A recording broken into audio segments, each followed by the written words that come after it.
Sa isang maliit na bayan sa probinsya, nakatira si Carl, isang batang may malalim na imahinasyon. Sa bawat araw na pumapasok siya sa eskwelahan, tila nagiging mas malayo ang kanyang isipan sa mga aralin. Isang araw, nakilala niya si Liza, isang misteryosang dalaga na tila nagbigay liwanag sa kanyang madilim na mundo. Ngunit sa paglipas ng panahon, natuklasan ni Carl ang nakakakilabot na katotohanan tungkol kay Liza na magpapabago sa lahat ng kanyang pinaniniwalaan. Magandang araw po sa inyo mga tagapakinig ng mga kwentong kababalaghan.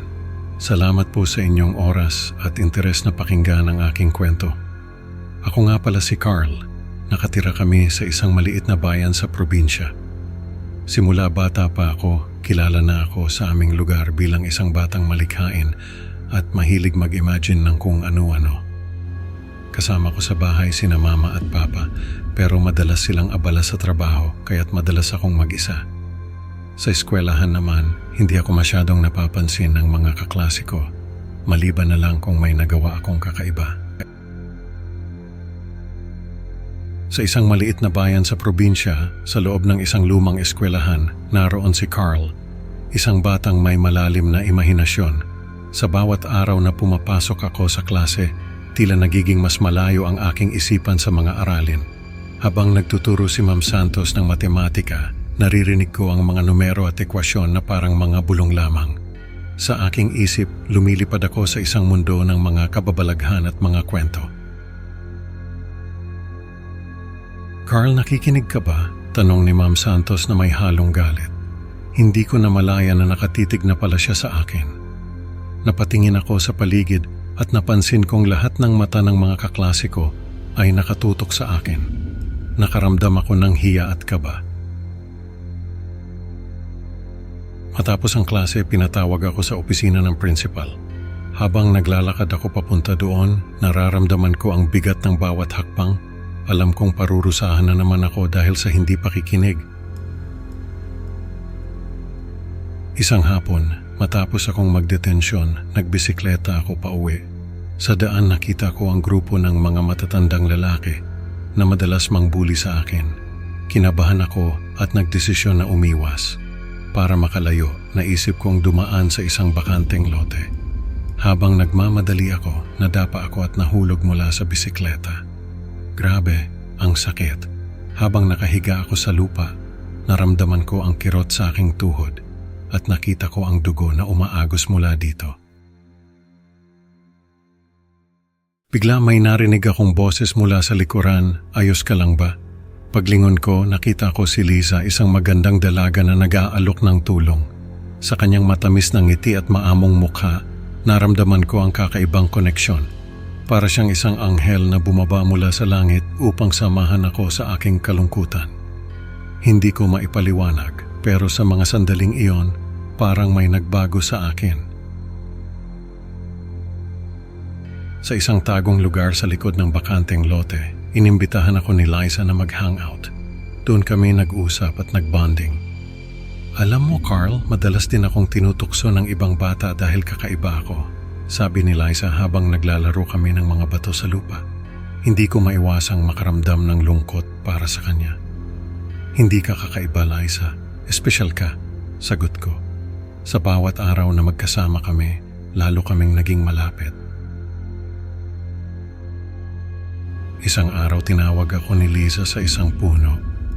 "Carl, tingnan mo ito," sabi niya habang ipinapakita ang isang ukit sa puno na may nakasulat na "Magkaibigan habang buhay." Habang tinitingnan ko ang ukit, naramdaman ko ang init ng kanyang kamay na nakahawak sa akin. Para bang may pangakong hindi mababali. Sa bawat araw na magkasama kami, nagkaroon ako ng bagong mundo na puno ng saya at pag-asa.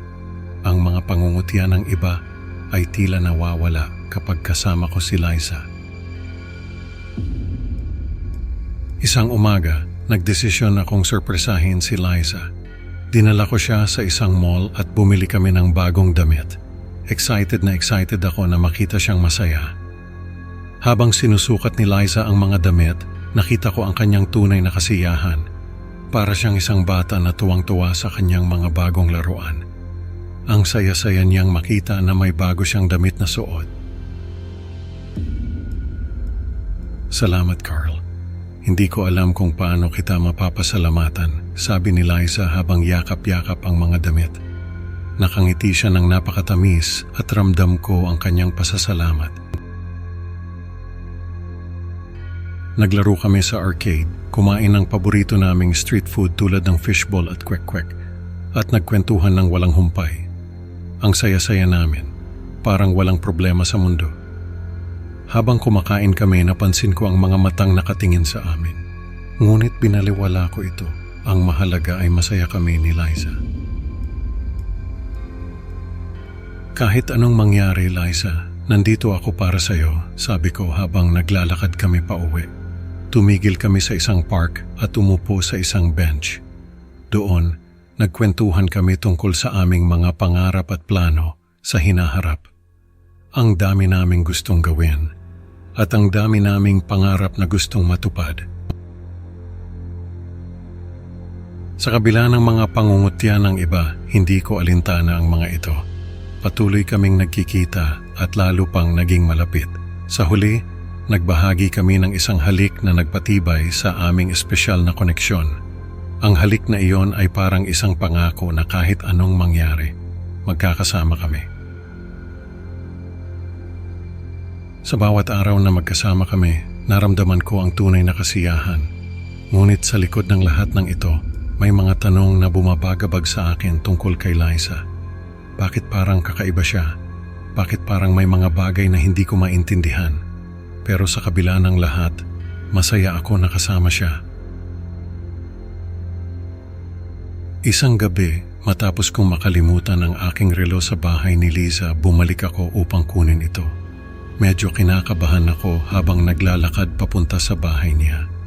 Pagdating ko, natagpuan ko ang bahay sa isang kalunos-lunos na kalagayan. Marumi, madilim, at tila matagal nang inabandona. Parang hindi ako makapaniwala sa nakikita ko. Liza, tawag ko habang naglalakad sa loob ng bahay. Walang sumasagot at ang katahimikan ay nagbigay ng kakaibang kaba sa akin. Sinubukan kong buksan ang mga ilaw ngunit walang kuryente. Ang dilim ay nagpalala sa aking takot. Parang may malamig na hangin na dumadampi sa akin na nagdulot ng kilabot sa buong katawan ko. Habang naglalakad ako sa loob, napansin ko ang mga sirang kasangkapan at mga gamit na tila iniwan na lang basta-basta. Sa aking paghahanap, natagpuan ko si Liza na nakatayo sa isang sulok. Pero sa paglapit ko, na-realize ko na siya ay isang mannequin na nakasuot ng mga damit na binili ko. Hindi ako makapaniwala sa nakikita ko. Nabigla at natakot ako. Hindi ito totoo. Bulong ko sa sarili ko habang nanginginig ang aking mga kamay.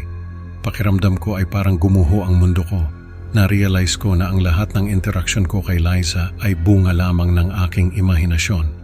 Ang malalim na koneksyon na naramdaman ko ay isang ilusyon na nilikha ng aking malikhain ngunit naguguluhang isipan.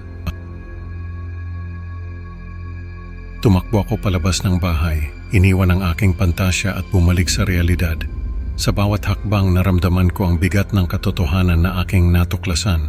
Parang ang hirap tanggapin na lahat ng masasayang alaala namin ni Liza ay wala palang katotohanan. Ngunit alam ko na kailangan kong harapin ito at bumalik sa tunay na mundo. Pagkatapos ng lahat ng nangyari, umuwi ako sa bahay na parang wala sa sarili. Pakiramdam ko para akong nagising mula sa isang napakahabang panaginip. Pagdating ko sa kwarto, binuksan ko ang aking diary. Doon ko lang naramdaman ang bigat ng lahat ng emosyon na pinipilit kong itago. Sa bawat salita na isinusulat ko, parang bumabalik lahat ng sakit, takot at pagkalito. Minsan, ang imahinasyon ay maaaring magdala ng kalungkutan at pagkalito, isinulat ko. Totoo nga, minsan ang mga bagay na akala natin ay magbibigay sa atin ng saya, sila pa pala ang magdadala ng pinakamalalim na sugat. Pero habang patuloy akong nagsusulat, unti-unti kong naramdaman ang pag-asa. Parang may liwanag na bumabalot sa akin, sinasabing kaya ko itong lampasan. Natutunan ko na kailangan kong harapin ang aking mga problema sa tunay na mundo. Hindi ko na pwedeng takbuhan ang realidad. Unti-unti, natutunan kong makipagkaibigan sa mga totoong tao. Hindi na ako natatakot na ipakita kung sino ako, kahit paminsan ay hindi nila ako maintindihan. Sa huli, natagpuan ko ang aking lugar sa mundo. Hindi sa mga pantasya na dati kong pinanghahawakan, kundi sa realidad na puno ng tunay na koneksyon at pagmamahal. Sa bawat araw na lumilipas, natutunan kong yakapin ang katotohanan at iwan ang mga ilusyon na minsang nagbigay sa akin ng kaligayahan. At kahit minsan ay mahirap, alam kong mas matatag ako ngayon dahil sa mga natutunan ko. Ang kwento ni Carl ay isang paalala na hindi lahat ng maganda ay totoo. Minsan, ang imahinasyon ay nagdadala ng kalungkutan at pagkalito. Salamat sa pakikinig mga kaibigan. Huwag kalimutang mag-like at mag-subscribe para sa mas marami pang creepy Pinoy stories. Hanggang sa susunod na upload mga kaibigan, tandaan hindi lahat ng nakikita ay totoo. Paalam.